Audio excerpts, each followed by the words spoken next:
नमस्कार सज्जनो आणि देवींनो, मित्रांनो, मैत्रिणींनो, नमस्कार.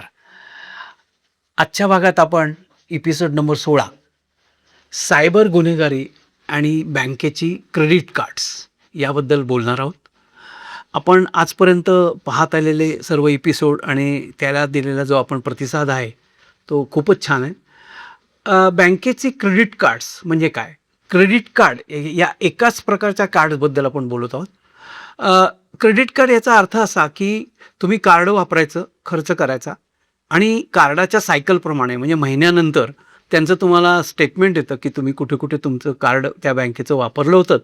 त्याचे पैसे ते तुम्हाला त्या महिन्याच्या बिलात लावतात आणि ते खर्च केल्याबद्दल तुम्हाला काही पॉईंट्सही देतात आणि मग तुम्ही महिन्याच्या महिन्याला ते पैसे देऊन टाकायचे असतात की पुढच्या महिन्याचं कार्ड परत तुम्हाला मोकळं वापरायला मिळतं.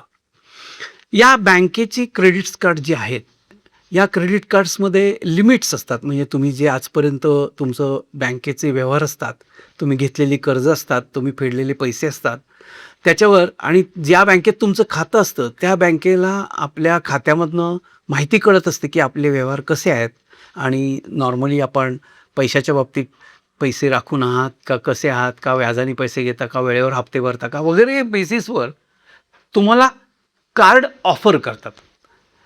क्रेडिट कार्ड हे प्रवासामध्ये खूप उपयोगी पडतं. एक दुसरं, क्रेडिट कार्ड जर तुमच्याकडे असेल तर तुम्हाला पैसे खर्च केल्यानंतर बँकेला पैसे द्यायला मुदत मिळते. साधारणपणे 21 दिवस ते 1 महिना हे तुम्ही खर्च केल्यानंतर पैसे देऊ शकता. म्हणजे याचा अर्थ असा आहे की महिनाभर तुम्ही खर्च करायचे आणि 1 तारखेला पगार झाला की क्रेडिट कार्डवर मी महिन्याभरात काय काय खर्च केले ते देऊन टाकायचे. ही शिस्त जर तुम्ही पाळू शकलात तर क्रेडिट कार्डसारखं उत्तम उपयोगी साधन नाही. पण आता याचा वापर करून सायबर गुन्हेगार तुमच्या या क्रेडिट कार्डचा वापर करून तुमच्या पैशापर्यंत पोचून पैसे चोरतात. हा खरा मुद्दा आहे. तुम्हाला क्रेडिट कार्ड अनेक लोक ऑफर करत असतात. मात्र माझा वैयक्तिक अनुभव असं म्हणेन मी की ज्या बँकेत तुमचं खातं आहे त्या बँकेशी संलग्न असलेलं क्रेडिट कार्ड घ्यावं किंवा कुठल्याही बँकेशी निगडीत असलेलं क्रेडिट कार्ड घ्यावं. नुसत्या क्रेडिट कार्ड कंपन्या आहेत त्यांचं कार्ड घेऊ नये, कारण त्या क्रेडिट कार्डला बँकेचा बेस नसतो. त्यामुळं बँकिंग व्यवहार आणि क्रेडिट कार्डचे व्यवहार हे वेगळेच, लक्षात ठेवा. क्रेडिट कार्डची कंपनी वेगळी असते, पण त्या क्रेडिट कार्ड ज्या बँकेचं आहे तर ते बँकेची सुद्धा काही काही लायबिलिटी त्या क्रेडिट कार्डवर असते. पण नुसतंच कार्ड इश्यू करणारी जी कंपनी असते त्यांना संपूर्ण बँकिंग रेग्युलेशन कायदा लागू होत नाही. त्यामुळे कधीकधी त्याचासुद्धा आपल्या विरोधात निकाल लागू शकतो जर काही गोंधळ झाला तर. 2 गोष्टी लक्षात ठेवायच्या की क्रेडिट कार्ड हा तुम्हाला खर्च करण्याच्या सवयी लावण्यासाठी एक पैसे देण्याचा उद्योग आहे. हा व्यवहार आहे, हे कर्ज देण्याची पद्धत आहे. नॉमिनल चार्जमध्ये तुम्हाला क्रेडिट कार्ड वापरायला मिळतं. ठराविक पैशात मुदतीत तुम्हाला पैसे भरायला लागतात. ते पैसे ती बँक सर्क्युलेशनमध्ये आणून त्याचे व्यवसाय करत असते. त्या ड्यूज जे आहेत ते दुसऱ्या कोणाला तरी विकू शकते, असा त्याचा साधा अर्थ आहे.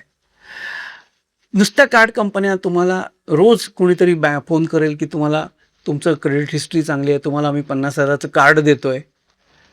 जरूर नसेल तर कार्ड घेऊ नका. कार्डाला वाढवू नका. त्याच्यात माझं या बँकेचं कार्ड आहे, या बँकेचं कार्ड आहे. हे सोपं नाही आहे.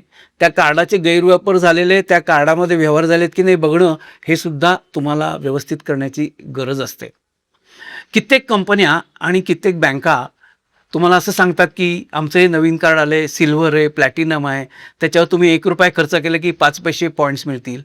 मला 5 पैसे पॉईंटची खरंच गरज आहे का?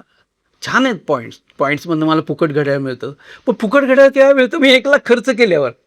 मग मला जर घड्याळ पाहिजे असेल तर मी ₹1000 डायरेक्ट घड्याळ घेतलेलं जास्त चांगलं.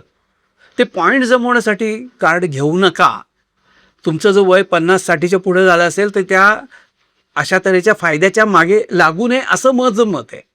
कारण त्याच्यातल्या ज्या गोष्टी इन्व्हॉल्ड आहेत, जास्त पैसे मिळायचे, जास्त पॉईंट्स मिळायचे, हे शेवटी पैशाची अभिलाषा आहे. घाईमध्ये ही अभिलाषा नीट कंट्रोल केली गेली नाही तर काहीतरी घोटाळा व्हायची शक्यता असते. की अनेक असे सध्या गुन्हे चाललेले आहेत, गुन्हे होत आहेत की तुमचं क्रेडिट कार्ड वापरलं आणि तुमच्या बँकेतनं पैसे डेबिट झाले. तुम्ही म्हणता तर कार्ड तर माझ्याकडेच आहे, कार्ड वापरलं कोणी? तर आपली जी माहिती आहे, आपलं जे क्रेडिट कार्ड आपण आधीच वापरलेलं असतं, त्याच्यावरती आपण ज्या लोकांना क्रेडिट कार्ड हॉटेलमध्ये गेल्यावर देतो, त्या क्रेडिट कार्डच्या मागे CVV नंबर असतो. आंतरराष्ट्रीय व्यवहारांमध्ये OTP येत नाही. तर त्या CVV नंबरवर व्यवहार पुढे जातो. तर हा CVV नंबर फार महत्त्वाचा आहे. आणि हा CVV नंबर आपण जिथे-जिथे दिलेला असतो, त्या लोकांना आपलं क्रेडिट कार्ड माहिती आहे, आपलं नाव माहिती आहे, आपली बँक माहिती आहे आणि घोटाळा होण्यासाठी फक्त ते कार्ड त्यांनी कुठेतरी वापरायचं असतं. त्या कार्डाचं डुप्लिकेट होऊ शकतं. त्यामुळे कार्डसुद्धा सुरक्षित ठेवणं, सुरक्षित वापरणं या सगळ्याच्या गोष्टी करण्याची गरज आहे. आता कित्येकदा बऱ्याच कंपन्या, बऱ्याच बँका तुम्हाला पोस्टाने क्रेडिट कार्ड पाठवून देतात. अरे, आपल्याला वाटतं, आहा, मला क्रेडिट कार्ड आलं. अहो, पण ते क्रेडिट कार्ड तुम्ही पहिल्या दिवशी जेव्हा ॲक्टिवेट करता, त्याच्यानंतर ते सुरू होतं. मी तुम्हाला असं सांगेन, तुम्हाला नको असलेलं क्रेडिट कार्ड आलं, तर ते पाकीट उघडा, तसंच्या तसं बँकेला परत करा, की मी मागितलेलं नव्हतं, मला नको आहे, रद्द करा. कारण ते तुम्ही जेव्हा नुकतंच तुमच्याकडे ठेवता आणि चुकून त्याची जर माहिती कुठे जर लीक झाली, तर ती माहिती वापरून ते क्रेडिट वापरलं जाऊ शकतं आणि ते कार्ड तुम्ही जर स्वीकारलं असेल रजिस्ट्रेडनी, तर तुमच्याकडे कार्ड आलं हे प्रूफ आहे बँकेकडे आणि मग त्याच्यावर जर गैरव्यवहार झाले तर तुम्हाला पैसे द्यायला लागतात. अशा कित्येक केसेस माझ्याकडे आत्ता आल्यात सायबर क्राईमसाठी, की ते कार्डावर परस्पर कोणीतरी व्यवहार केला आहे, यांनी काहीच केलेलं नाही, पण यांनी कधीच तक्रारही केली नाही. ते पैशावर वाढत गेले, कोर्टात केस फाईल गेली आणि मग या लोकांना भुर्दंड नको, पण माझ्या मागे कटकट नको, म्हणून कॉम्प्रोमाइज करून पैसे भरावे लागले. त्यामुळे हा क्रेडिट कार्ड पैसे न वापरता गुन्हे व्हायची शक्यता आहे, ही शक्यता लक्षात ठेवून वापर करावा. तर आता हे सगळं जर व्हायला नको असेल, तर आपण काय काय काळजी घेतली पाहिजे हे बघा. जर तुम्ही अगदी स्वतः मागून घेतलं किंवा बँकेने सांगितल्यावर ॲक्सेप्ट करून घेतलेलं क्रेडिट कार्ड आहे, ते जरूर क्रेडिट कार्ड खिशात ठेवा. कारण परगावी, परदेशी कुठेही जाताना या क्रेडिट कार्डचा उपयोग पैसे मिळवायला, खर्च करायला नक्की होऊ शकतो. पण तुम्ही भारतातच आहात तर किंवा परदेशात गेलात, तर त्या क्रेडिट कार्डवर आपल्याला बँकेच्या ऑनलाईन बँकेवर जाऊन, आता ऑनलाईन बँकेत जाताना लॅपटॉपवरनं जायचं, लक्षात ठेवा. मोबाईल बँकिंगमधनं क्रेडिट कार्डचं सेटिंग करू नका.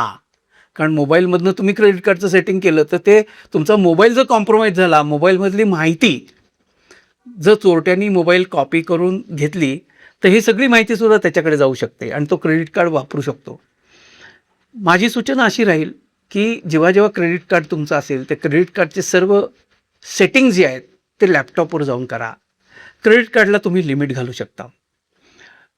इंटरनेटवर किती रुपयाची खरेदी करायची त्याची लिमिट घाला. ATMला तुम्ही पैसे किती काढू शकता त्याची लिमिट घालू शका. तुम्ही भारतातच असलात तर त्याच्यावर इंटरनॅशनल ट्रान्झॅक्शन बंदी अशी लिमिट घाला. म्हणजे असं कधीच होऊ शकणार नाही की तुमचं क्रेडिट कार्ड परदेशात कुणीतरी वापरले, कारण मी माझ्या कार्डला लिमिटच घातलं आहे, ते होणारच नाही. हा एक गोष्ट, लॅपटॉपवर जाऊन त्याचं लिमिट सेट करा. तुमचं हे जे क्रेडिट कार्ड आहे, त्या क्रेडिट कार्डला टचलेस ऑपरेशन असतं, म्हणजे नुसतं दाखवायचं डेबिट होतं 2ला, ते डिसेबल करा. कारण ते नुसतं तुम्ही दाखवलं तरी समोरच्या माणसाने असं मशीन फिरवलं 1000 रुपयाचं तर 1000 रुपये जाऊ शकतात.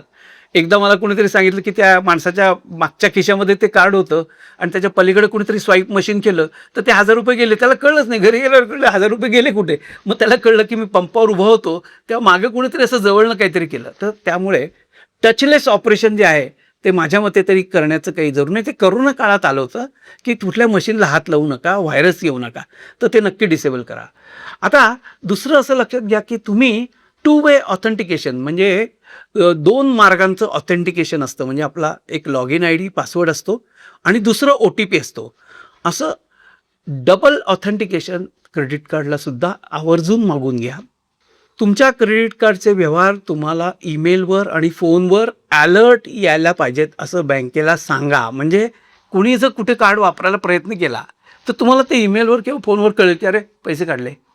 कारण का, 1 तासाच्या आत तुम्ही बँकेत आणि सायबर क्राईमला तक्रार केली तर या व्यवहारावरचे पैसे जे जायची शक्यता असते ते थांबू शकतात.